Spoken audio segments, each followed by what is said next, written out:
Welcome to Starter TV. I'm Kara Castronova, and today I'm here to speak with Mark Taffet, former head of sports at HBO. Thank you for coming in. I know that you're busy, you have a busy day, so taking the time means a lot. Yeah, my pleasure. Thank you. I'm very interested to know about your first job and your first employment because you have so much success now. So what did you do when you first started out? So I went to Rutgers College, got an economics degree, undergraduate, went right to Wharton, was one of the few students that went straight through, and had 2 years of military training there from an academic and a business school perspective. My very first job was with the General Foods Corporation in the Bird's Eye Frozen Foods Division. Really? I was a financial analyst on a team of 3. I worked with a brand new MBA in marketing and an MBA in field operations. And basically, we went to Iowa, to cornfields and vegetable fields around the country, and our job was to come out with new products. So we made a new combination of vegetables called Farm Fresh Mixtures.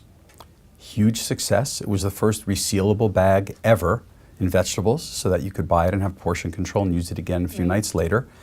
Made a tremendous amount of money. Showed me that I had a little bit more creative intuition than I gave myself credit for. But basically I was packaging and selling vegetables and making sure that our corn was more yellow than Green Giants. Right.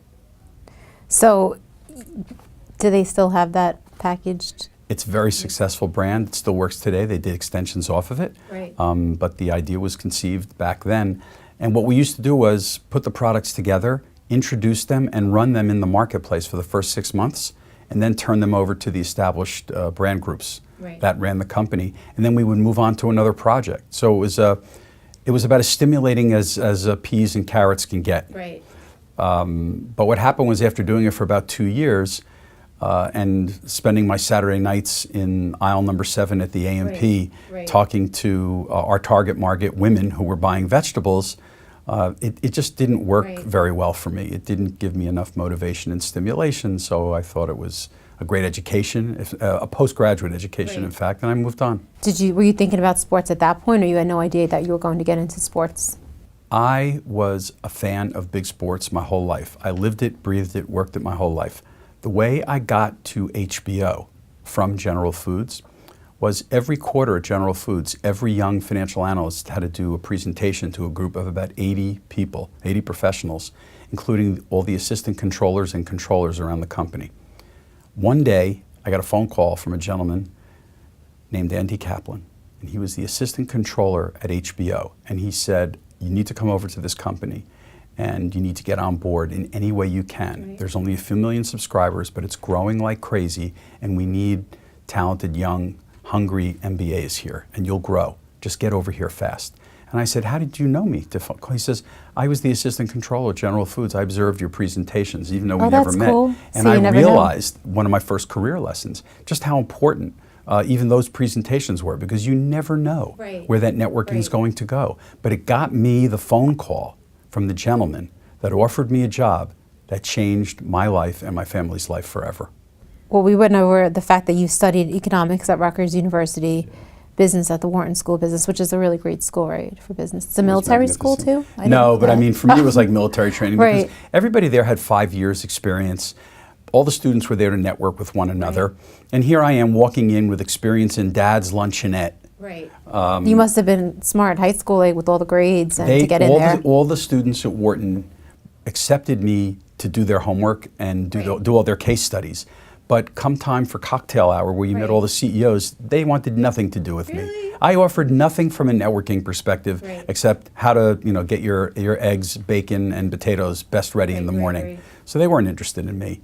But come case study time, they were. But I used it as a way to get in with a lot of people with skills and backgrounds like I had never experienced in my life. I was a regular old kid from Central Jersey, grew up in a lower middle class family, didn't have a lot of exposure outside of my town and the being around the city. And when I had the chance to go to Wharton, I looked up. It was like looking at the stars every minute of every day. CEOs were popping up left and right every day. Students were children of royalty and CEOs and the elite of the world. 60% of the students were from around the world. I had never been anywhere where more than 60% of the people were outside of New Jersey. Right. So I had 2 years of nonstop popcorn learning, and I just absorbed and soaked it up. And I did everybody's homework who wanted it done for free. That was probably a good thing because you learned more. Well, it was my networking. That got me in to Right. listen and learn and absorb in circles that I'd never been in Right, before. That was right. my ticket, That's academics. smart. So I helped with homework. How important do you think a formal college education is to success? Interestingly for me, college taught me non-academic values and principles that to this day I find extremely more valuable than what I learned academically. As an undergrad, a lot of general courses and liberal arts courses, some specialties in math and in economics and accounting, and there were basic skills that I learned. But most importantly, it was the first time that I was out on my own, and I had to learn to take care of myself. I had to learn to discipline myself. I had to set my own objectives. I had to set my own time management and put all that in place. And what I learned in 4 years was really how to manage me and my life to help me begin to achieve goals that I knew I wanted to achieve later in life. So I found the 4 years of undergraduate school to be all about life management. And Right. I had a degree in economics, but I graduated summa cum laude in life management, and it changed me forever. And it really set the stage for my education at Wharton a few years later, which truly was an academic learning experience Right. of the greatest level. So Wharton was more academic and Rutgers was more life skills. When I got to Wharton, I literally looked up one day and I saw that the sky was endless. And I never saw it until I got to Wharton. I met Donald Trump there on my first week of the school. I mean, like he must have been He was a Wharton- visiting. he was a I Wharton know, graduate. But he wasn't there when you were there, obviously. No, he came back to speak every Oh, day. okay. Every day after classes, there would be 2 or 3 CEOs from major corporations that would come to speak, and the students would go from room to room. So I had never seen anything like this. I didn't know what corporate America was. Right. I didn't know what jobs were. I just knew my dad's luncheonette in New Jersey. So I would go to all of these speeches and seminars and just sit with my mouth open, and try not to catch too many flies. And I was just writing and writing and writing and writing and listening and learning and absorbing. And every day I went to all 3 executive seminars for 2 years. And I met people from all around the world, from all different walks of life, from truly elite circles. I thought elite was that you got straight A's in your high school class, but I learned that there was a level of elite around the world Right. that people had exposure to that I had never even dreamed of. And that's what I mean by looking at the sky and seeing it Right. endless. Yeah, it's- Incredible, incredible learning experience. The academics, the professors, were the finest in the world in their disciplines. What I learned about finance and marketing and entrepreneurial management was amazing. And I was volunteering and working for every professor I could just to spend time with them Right. outside of class to listen and absorb and get their lessons and their wisdom, because wisdom is something you can only get through years. Right. And I was hopeful, a little bit naive, that if I listened well enough, maybe I could get some wisdom. I got knowledge. Wisdom Right. came later in Right, life. right. Magnificent, magnificent experience. Best 2 years of my life from a life-changing learning perspective. So, but come back and talk about that, because it's a great circle, and it actually goes even further. Right. Because when I was inducted into the New Jersey Boxing Hall of Fame, I was inducted with him the same night Oh, really? So Yes. you were inducted with Donald Trump into the Boxing Hall of Fame in New the Jersey. same night. Yeah.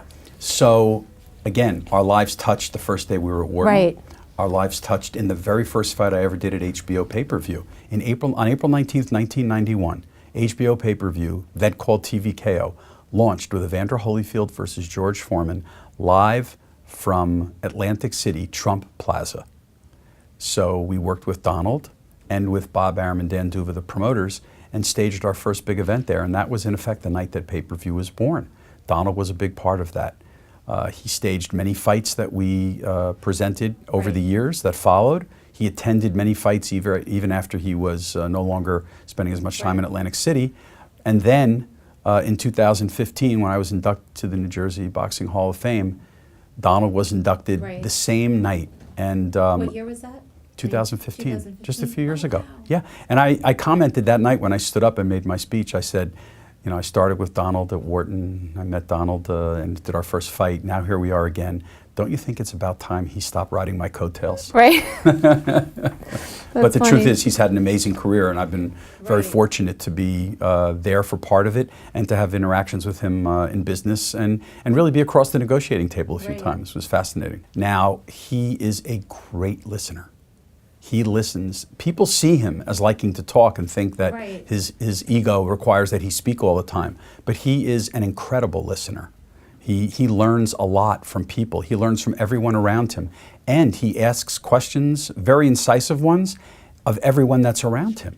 And when he finds people who can actually add value to what he's interested in, he'll sit and listen and ask endless questions, on and on. He learns. He's a learner, and he immediately assimilates it and turns it into action in his business.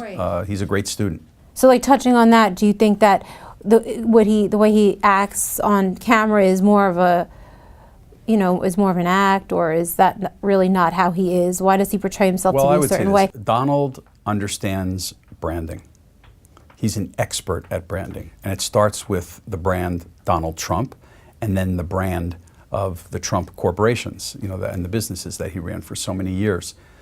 He's an incredibly genuine person. He means what he says, and he says what he means. He also is a phenomenal marketer, and he markets himself all the time. But he does mean what he says, and he says what he means, and sometimes in a disarming way, because he's so straightforward. He doesn't mince words. You don't have to guess where he is on issues. You know that all the time. And he's an endless worker. He has endless energy. I worked over the years many times with Jerry Jones, who I found to be a lot like Donald. Self-made men. They deserve tremendous credit. And Jerry is the first one at work in the morning like Donald is, and the last one to go home like Donald is. And Jerry Jones established the brand Jerry Jones. And he applies it to every business that he is in, now with the Dallas Cowboys, most notably to the public. Men like that have a brand. And I give them a lot of credit for developing it and then extending it to the success that they've had. Do you think a self-made man is something that is born or something that could be learned? Well, I think that the genetics of the self-made man are born. I think that it does take certain environments in order, to be the catalyst to turn the spark into a fire. Some people seek out those environments. Other people are lucky to fall into those environments and then take advantage of it and take the ball and run from there. Many people talk about, Donald working with his dad. Well, Donald's dad just provided the early platform. Donald multiplied by hundreds the level of success that he inherited with his dad. And he was fortunate, like many people are. Everybody comes from something. Doors open for everyone. But his success and Jerry Jones's success are indisputable. And what those men did with what they had and with the opportunities that were presented to them, and now the opportunities they create on their own, are remarkable. And I have the utmost respect for self-made men and women like that. Were you a boxing fan when you were growing up? As a kid, I was an enormous sports fan. I wasn't a big boxing fan. I was a fan of big boxing. I followed Muhammad Ali and George Foreman and Joe Frazier and all the great fighters, even lighter weight fighters. I remember watching Emil Griffith when I was young, and Roberto Duran, Tommy Hearns. But the big fights is what I loved. I loved the atmosphere of it. I loved the environment. And I loved the fact that the world came to a stop the day that a major fight took place. And even as a kid, I was just captivated by what it took for two people to stop the world the way a big boxing match did, unlike any other sport. Do you still think it's that way? On certain nights, it's magical. When I did the fights of Oscar De La Hoya, of Floyd Mayweather, of Manny Pacquiao, all their big fights, the fights that did 1 million or more pay-per-view buys over the years, and I was fortunate to be involved with many of them. A lot of things stopped that night.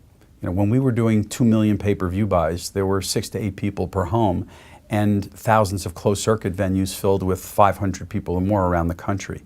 So everybody talked about it, and the world stopped for a night. And it was always a motivator for me to do something that would cause people to decide to stop in their tracks and spend the time being entertained by my product. And it was something that I worked for every day. Is it the boxer or the marketing? You say Oscar De La Hoya, Manny Pacquiao, Mayweather. Do you feel like it's the boxer that ultimately brings that, or it's a little bit of you do make the boxer what he is? Well, first you have to have the core talent. Right. Oscar De La Hoya, Floyd Mayweather, Manny Pacquiao are great examples of a talent level that's superhuman. You know, once in a generation, you find that. And truly it was once in a generation for me. I had the Holyfield, Lennox Lewis Tyson era. We had the Oscar Trinidad era, and then we had the Mayweather Pacquiao era. So when I worked with Oscar and Floyd and Manny, it was remarkable. They each brought something very different to the table.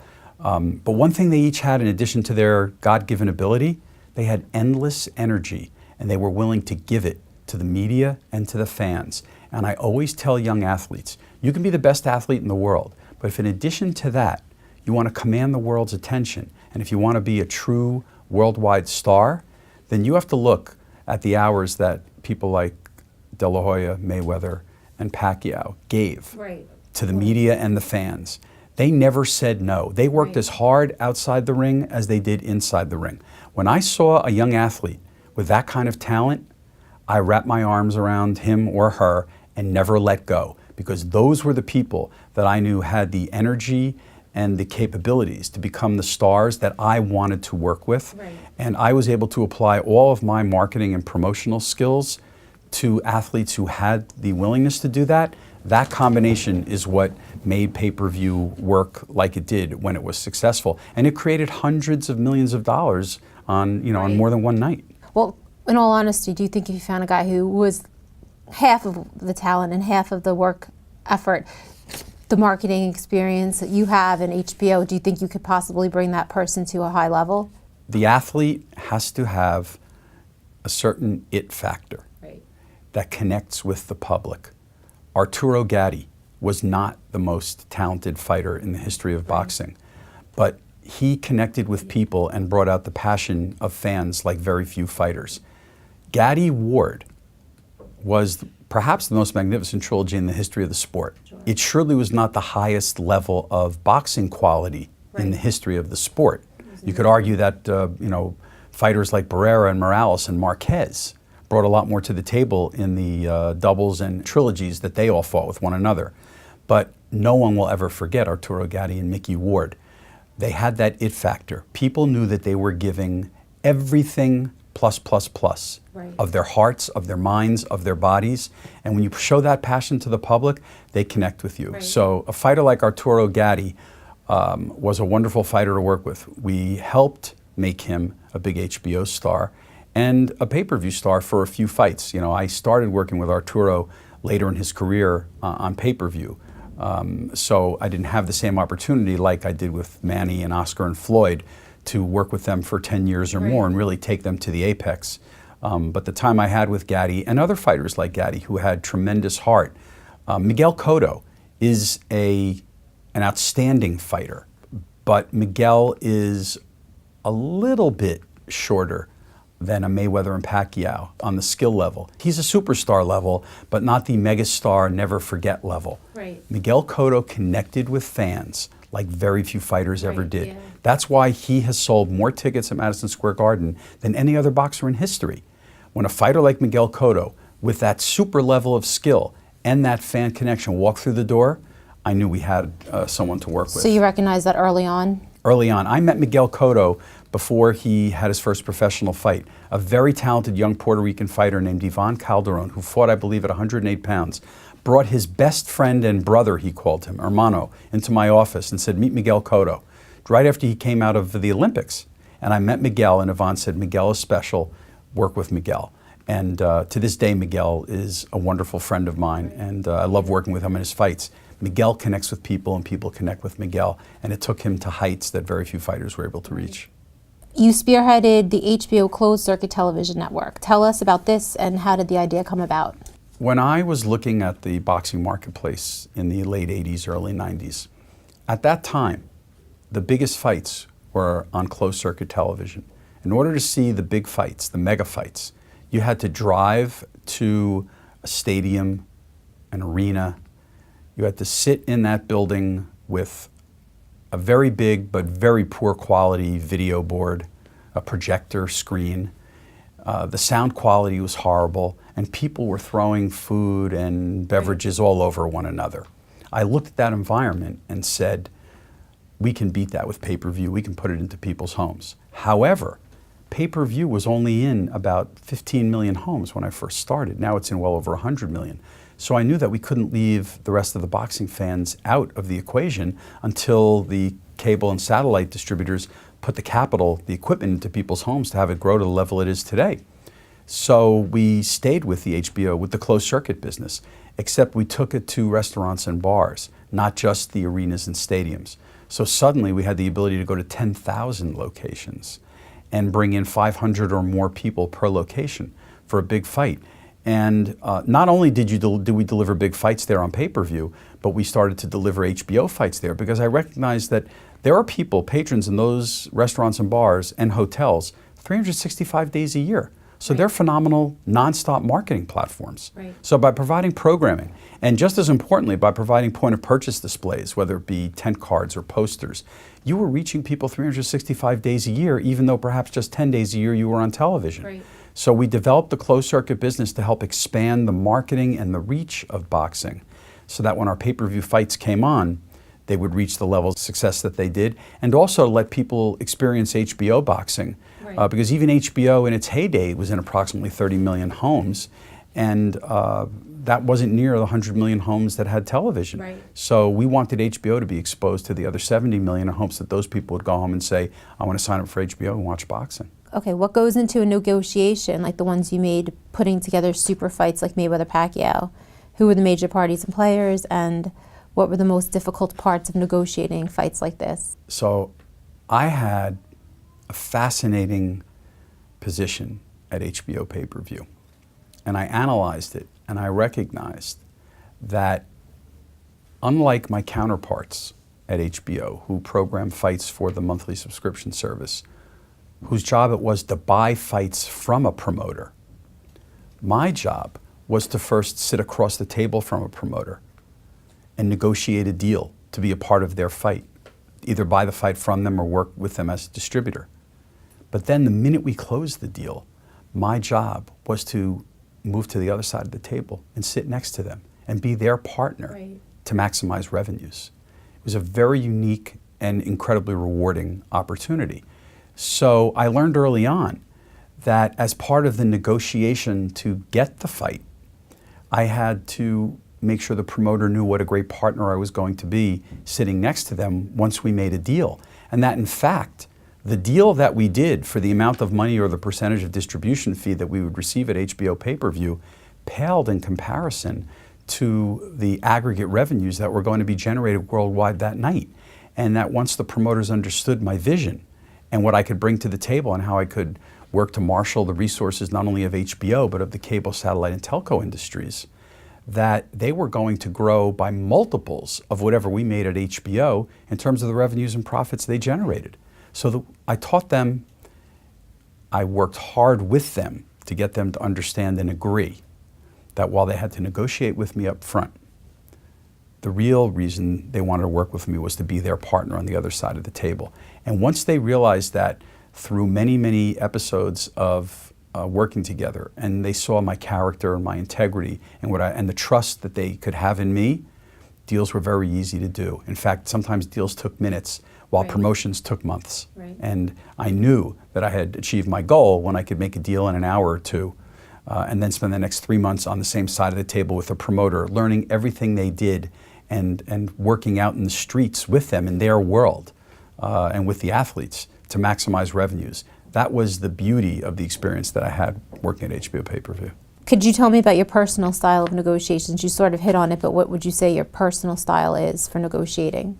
The first thing I did when I sat down with someone was establish a connection. I always, since I was a kid, when I worked in restaurants, and I worked in the basements of restaurants and the kitchens of restaurants, and worked with every race and ethnicity around the world with the employees of those restaurants, I learned to listen, I learned to communicate, I learned to understand, and I learned to reach people by means other than their language, because I didn't know their languages. It's a lot of body language, it's a lot of expression of the eyes. but you find ways to connect with people. The first thing I would do with promoters is find a way to connect with them. I would talk with them, I would ask them about their backgrounds, their personal lives, what they were interested in. I had to get to know them personally. Once I got to know what they were about, I then talked to them about their business goals.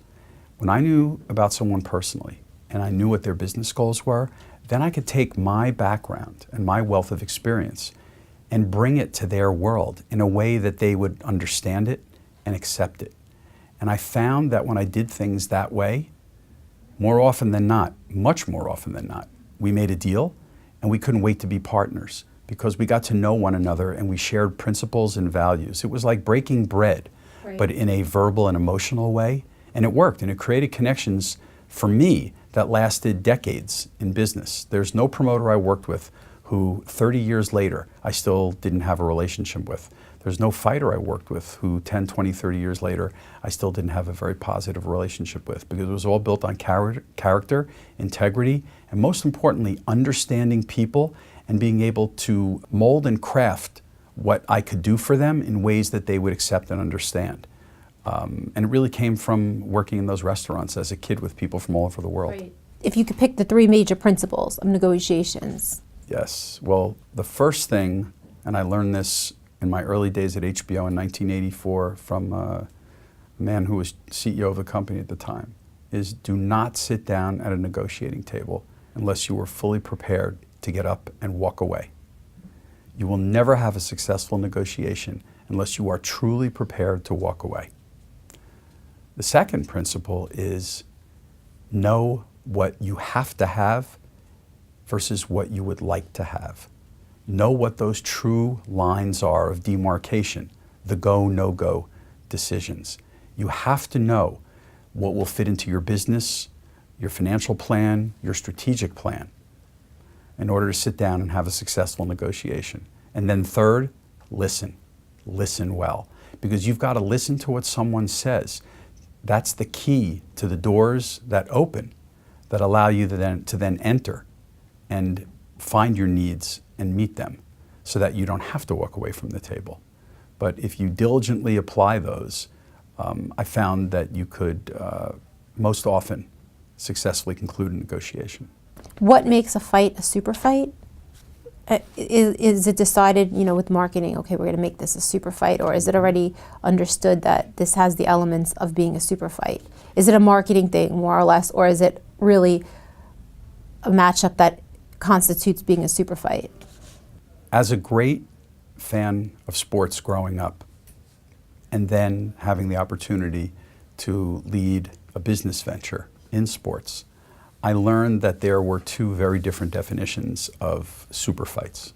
As a fan, super fights are what take place in the ring, and it's what you take away from a fight. It's when you walk away and you say, that is an experience that I'll never forget for years and maybe for the rest of my life. Then, as a businessman, I learned that a super fight could also be a commercially successful fight that reached levels that were unimaginable. I'm a student. I learned through doing scores and scores of pay-per-view fights in the early years what elements would make for a successful commercial fight. You didn't always know that a fight would be great, but you learned the attributes of the fighters in the ring and personality-wise that, if put together, would present an equation to the consumer that they had to have, that they just could not walk away from. And they had to push that remote control that night to watch the fight.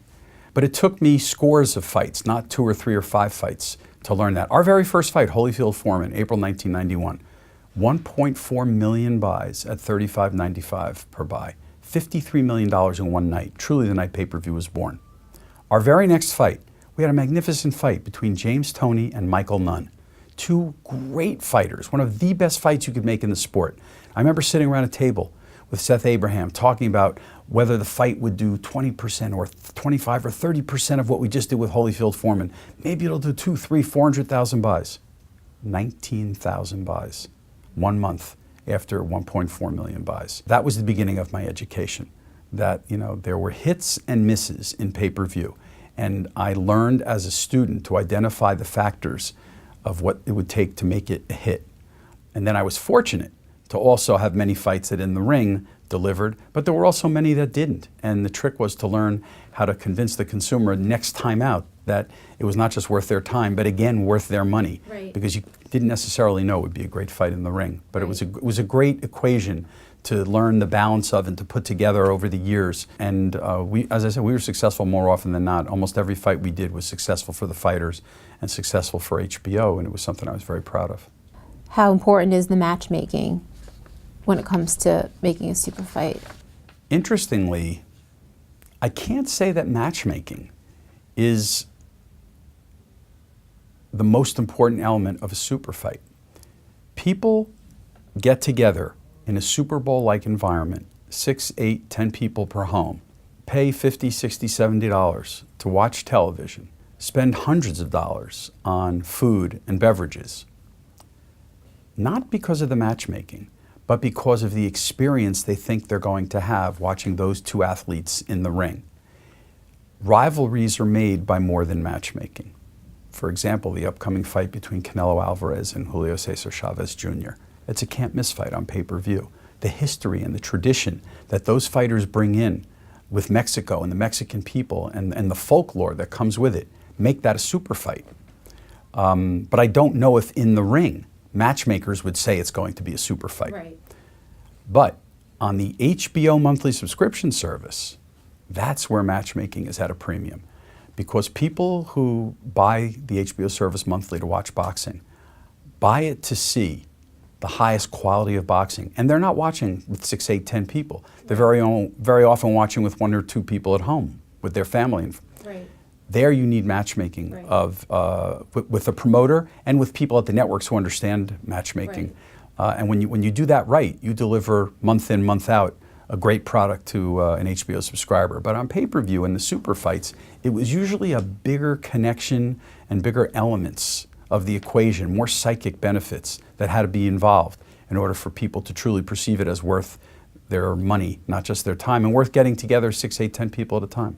As you know, there's a lot of conspiracy theory. People watching the fights that you mentioned, these 5, 10 people, they're like, oh, the networks, the promoters, they work together. Because they want to make this fight next, and that fight next. Can you confirm or disperse these theories? I always laughed, and still do, so hard when someone would even think about, did that fight really take place between 2 athletes, and was the outcome solely based on the skills of the athletes? I would say this, boxing is judged. It's a subjective process. So there surely have been fights where fans, viewers question whether the judge scored the fight, in the way that they think it should have been scored. However, I've never, ever, once, out of the 190 pay-per-view events that I did with 3 or 4 fights per card, ever thought that the outcome of a fight had been predetermined. And I will say this, think about in the super fights, the economics. Fighters are making millions, if not tens of millions of dollars. The stakes for winning versus losing are tens of millions of dollars and multiple times going forward. Right. No one is interested in anything but winning. Right. It's really ludicrous to think that there'd be anything else involved in the sport at that level. Right. So no, it never even crossed my mind. And knowing what the economics were for winners and losers and what would happen, again, I'm a student. I had data for years down the road after the super fights, what happened. And of course there were fighters who, even if they lost, didn't mean their career was over, and they came back and fought, and sometimes came back 2nd and 3rd times and had wonderful careers and made lots of money. But nobody was interested in losing. Right. And the amount of money at stake to win, there wasn't enough money to make sure that someone might ever be willing to lose a fight. Right. No, not even close. You wrote the business plan for HBO pay-per-view in '91. Tell me about how you came up with the concept, and I'm sure you believed in its success, but did you predict its unprecedented success? Yeah, wonderful question. So the CFO at HBO back in 1990 was a mentor of mine, and he gave me the opportunity to go around the company, division by division, and work with the division heads on projects that were important to them, to create financial models to help them think better and result in more profits for the company. When I got to the sports division, Seth Abraham was the president at the time, a very dynamic man with big vision, big dreams. At the time, HBO was looking to try to buy rights to NFL games before they were ever on basic cable television. So I developed a model for Seth that showed that we could spend, I recall, about $55 million a year and actually generate a profit through the number of people that we thought would sign on and how long they would stay with HBO based on variable revenue and variable cost structures, very sophisticated economic model, subscriber life model, net present value techniques. When Seth Abraham saw that model spit out $55 million, he had a smile on his face that his face couldn't hold. And he said, "You just gave me a reason to do the deal. This is fantastic." Well, we didn't get the deal, but Seth called me a few weeks later and said, "I need you to do the same thing now. I want to renew Mike Tyson's deal." And in the process of that, I did a study of the boxing marketplace. And I found that in 6 cities in America, there were small microwave dishes on people's rooftops that were receiving programs on a per night basis. And the revenue in those 6 cities for a Sugar Ray Leonard fight was generating as much money as HBO was paying for national rights for fights. So I said, "Seth, if we don't get into this pay-per-view business defensively, we will lose our boxing franchise." So we got into the business with the idea of doing an occasional fight that would allow us to keep relationships and control the flow of fights through the economics that we could offer. And as a result, maintain our boxing franchise. Well, we hoped it would be successful, but we had no idea that we would do $53 million in one night. When that happened, everything changed. And now all of a sudden, people knew that serious money, unimaginable money, could be generated and earned by athletes and promoters.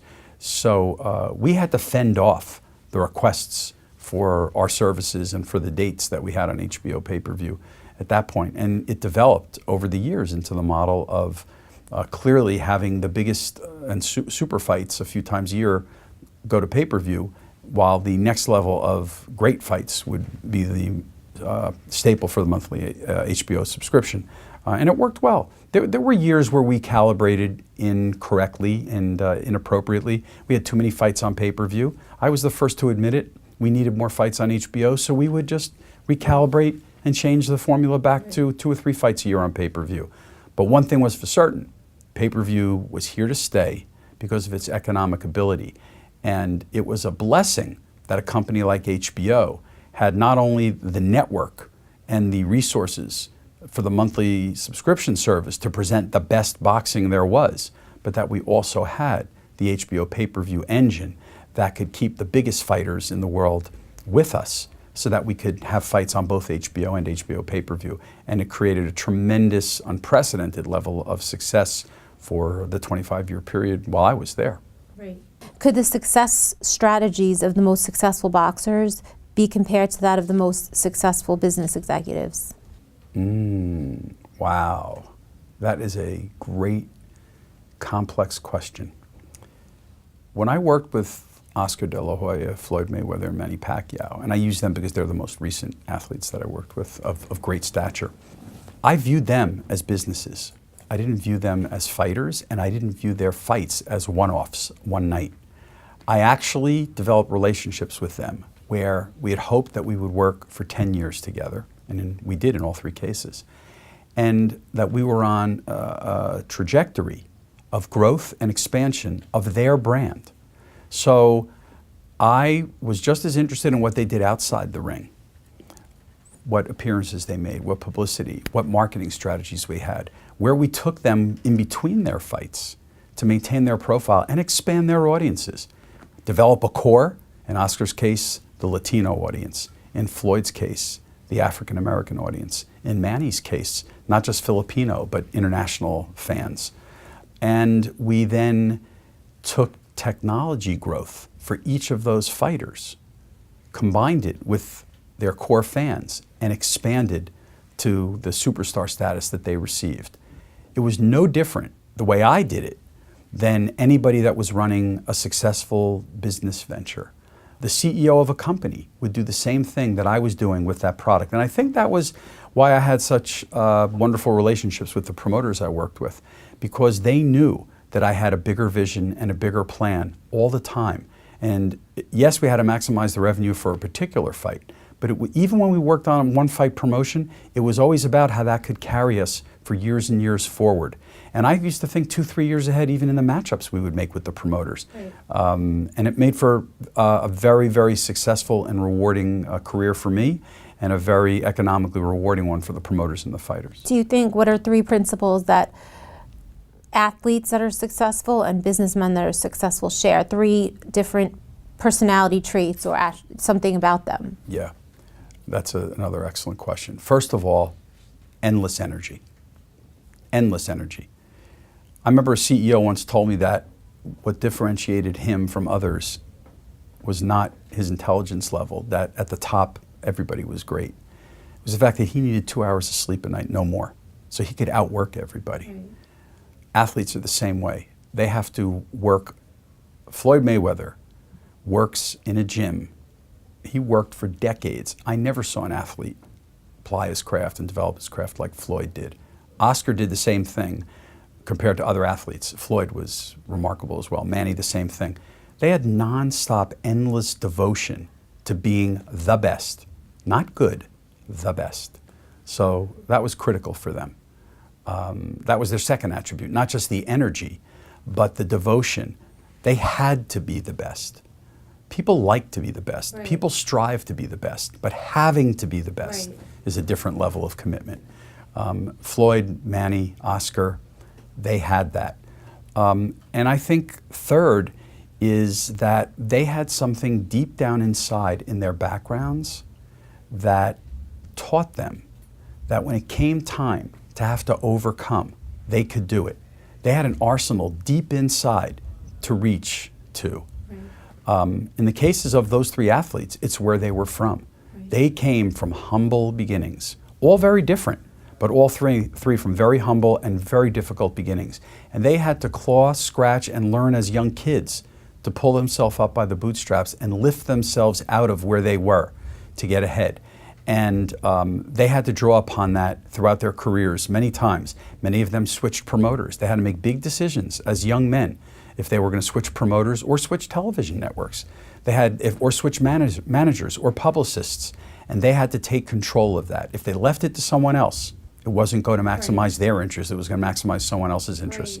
Drawing down deep from what it took to deal with those moments, those critical moments in their lives, which they did as children, help them in their adult lives and in their careers to be the best. How do you regard competitors like Showtime Sports? Do you regard them as competition, or do you regard them sort of as allies? Like, you're both trying to mass market boxing, so it could sort of be mutually beneficial, or are they competitors? I always had incredible respect and admiration for my competitors. Always. I studied them. I knew who they were. I knew where they were from. I knew the way they thought. I had to know that to be successful. But I always admired and respected what they did, and I admired and respected that they were people who went home to a life, to friends or families, and they were providing for people and providing for themselves and trying to get ahead with their lives. However, with a capital H, they were competitors of mine. There's nothing I enjoyed more than competing. And I had to win. I didn't want to win. Right. I had to win.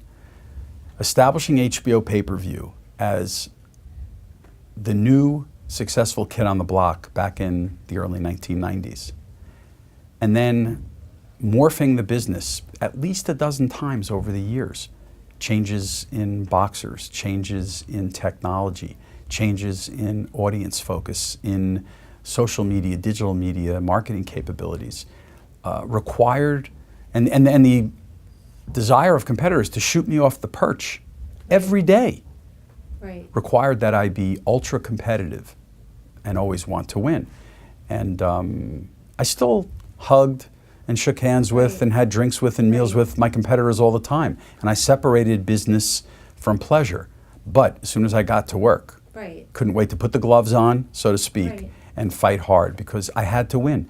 And the testament to that was being on top for 25 years. Right. That's a long time to be the best, and I'm very proud, and was very proud of my teammates that were with me all along the way to stay on top. So sort of, you could say, you can make the analogy, it's almost like two boxers. It's like almost the better the boxer, the better, sometimes the better the competition they bring out, the better in the other fighter.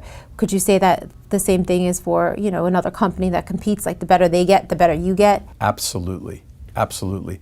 Like a great match, I love great boxing matches when at the end of the fight, two superb athletes walk over and give each other a hug. Gaddy and Ward did that. They fell in love. Right. They became brothers forever. I saw Oscar do that many times when fights were over. They developed a respect because they were in the foxhole together, they were in combat together. I had great times with people like Jay Larkin, may rest in peace, Ken Hirschman when he was at Showtime, Mark Greenberg. I loved competing against those gentlemen. And we fought. We had battles non-stop. But at the end of the day, for example, when we did the Lewis Tyson fight, and we had to be compadres and work together. Right. We had a great time working together. We joined the same side of the table, rolled our sleeves up, and had probably the time of our lives working that fight. And when the fight was over, Jay Larkin gave me the frozen pork chop that he said grew on palm trees in Tel Aviv, because in fact, he said Mike Tyson would never fight on HBO, and when Lennox Lewis won that fight, the delayed telecast, lo and behold, ended up on HBO. Right. So Jay gave me a package of frozen pork chops that he had his butcher, his kosher butcher, relabel pork chops from Tel Aviv, from palm trees that grew in Israel. And I'll never forget it. But believe me, that showed the competitiveness, that the fight was over, and now it's time to get back to business. Right. And we went right back to war. Right. But we, when we saw each other at the boxing writers' dinners or even at fights, right. I would provide tickets to my competitors anytime they wanted to. Right. I respected them and admired them, right. Loved a number of them, became friendly with them.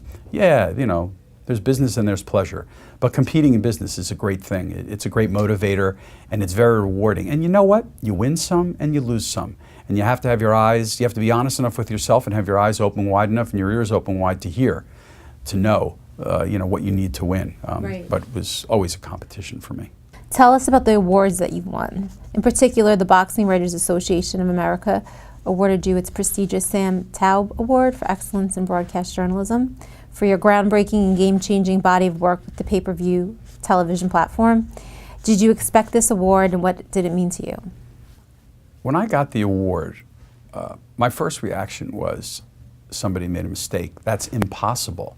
Right. Because I had grown up doing business, making HBO pay-per-view a very successful, if not the quintessential successful business operation for the boxing business and for the participants in the sport.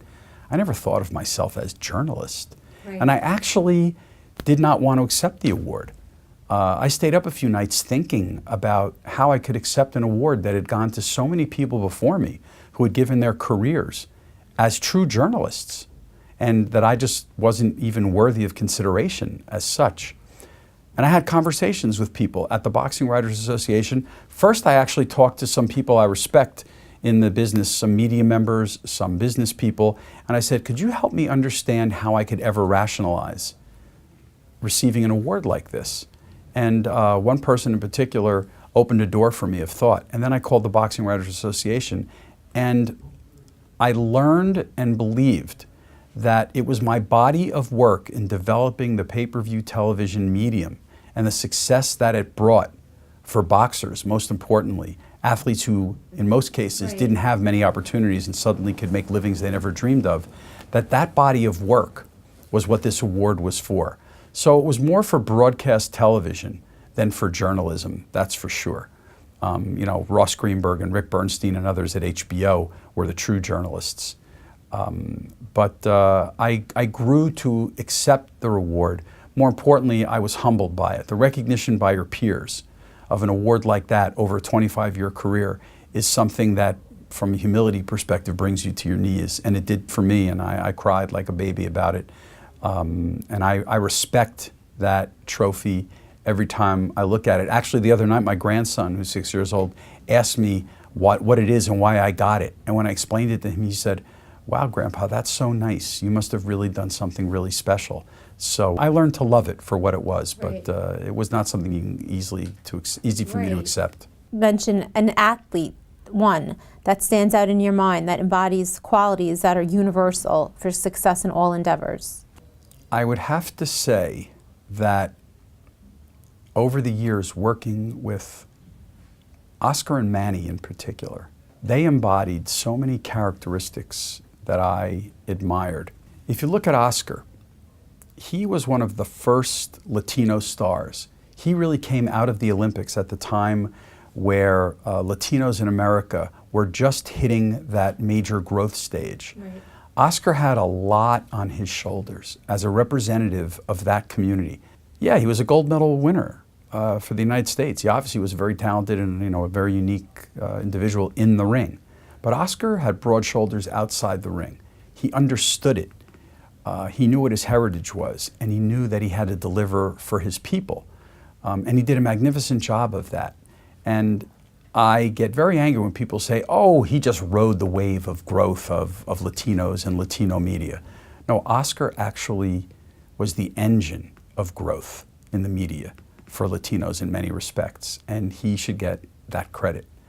Manny Pacquiao did the same thing with respect to international appeal. Manny came along. If you look at the top pay-per-view stars in boxing history, Evander Holyfield, Mike Tyson, Oscar De La Hoya, Floyd Mayweather, and Manny Pacquiao. The only one who's not American is Manny Pacquiao. All the pay-per-view revenue comes from U.S. TV households. 80% of the revenue of a super fight comes from U.S. TV households. Manny Pacquiao became a worldwide star. He changed that paradigm. And through his beliefs and what he stood for, not just as a person, but what he gave to his country, being the #1 citizen of his country, being a leader in his country, caring for his people more than he cared for himself, earning the cover of Time magazine, not just Sports Illustrated magazine, Time magazine, as one of the great worldwide leaders. Manny used sport and boxing to paint his picture, and he created a masterpiece that allowed him to achieve and give back to his people. Those characteristics are what separated Manny and Oscar from almost every other athlete I ever met, and it had a lot to do with their success. So you would say almost that being a champion for your people is actually like a catalyst for great success? They transcended the sport. Muhammad Ali transcended the sport. Pelé transcended the sport. There are athletes who transcend the sport. Oscar and Manny, particularly at a time in boxing where people would argue the sport wasn't as broad as it had been in generations previous, right. They kept boxing a major sport and generated unheard of revenues, the biggest revenues in the history of sports in a single day, because of who they were and the nations that they carried on their backs. How could you translate this to business or somebody that wants to be successful in whatever it is that they want to do? How could they use this sort of lesson? When you define your product, it's always greater than if you're in the clothing business, your product is not a jacket. Right. Your product is the way you're enabling someone to feel. It's much bigger and broader and deeper. Anyone who's successful provides emotional and psychic benefits well beyond what they do. Oscar and Manny were not boxers. They used boxing as the way to communicate and reach people and entertain people. But they could have been playing tiddlywinks and they probably would have been just as successful at it. And they recognized that their growth and their mission and their product was well beyond the gloves and the shorts and the shoes that they wore. Successful businessmen recognize the same thing. They never define their product or their industry by what people tactily see and touch. They define it as something much bigger and much greater that they're fulfilling. They fulfill a need. And that's what successful business leaders do. That's what Oscar and Manny did. So I think there are great lessons that translate to business from what athletes like that accomplish. Well, they fulfill an emotional need, a psychic or psychographic need. Right. They provide self-worth for people. They motivate people. they make people bigger and better individuals. And as a result, people want to see them do what they do because they feel that passion and that connection. Right. Successful business people do the same thing with their products. When you consume them, you feel better and you're a bigger, better person. Very, very similar. What success strategy, one, do you feel is the most similar to that of Manny Pacquiao and Oscar De La Hoya? I always had a bigger vision and a bigger plan. I never looked at pay-per-view as a series of individual fights. I always saw an umbrella, a halo, and a broader palette, and a place that the business fulfilled. The pay-per-view business provides a means of fulfillment for 6, 8, 10, 12 people per home, friends and family, to get together and enjoy one another. That's what the pay-per-view business was. I just did it in boxing. And just like Oscar and Manny were of their people, I felt I was of the consumer. Right. And I always thought about the consumer and thought about the need to fulfill that need and that desire to get away from the doldrums, the tensions, the anxieties of everyday crazy life. When I did a successful pay-per-view event, when we did it at HBO pay-per-view, it allowed people to escape for a night and then come back to reality the next day. And I tried to create events that would fulfill that destiny. Right. So I felt the consumers on my shoulders all the time, and they were always in my head. I always thought about consumer first and everything else second or third. No different probably than Oscar and Manny, thought about their people, and through carrying their people and fulfilling what they did for their heritage, it made them much more successful with their fans. What do you feel about the current dynamics of social media and how it's affecting the sports category? I was so fortunate over the years to see technological developments and see how it impacted our business, and it did many times. When we went from cable television to satellite television, when we then added telcos into distribution, we saw significant platforms, changes in growth, meteoric rises in growth in the business that changed our outlook for possibilities and for the sport. When we saw high definition come in and replace standard definition, we saw incredible product improvements. When we saw big screen televisions, stereo speakers, we saw incredible improvements in how people could enjoy watching boxing in their homes and feel like they were there in the arena live. Right.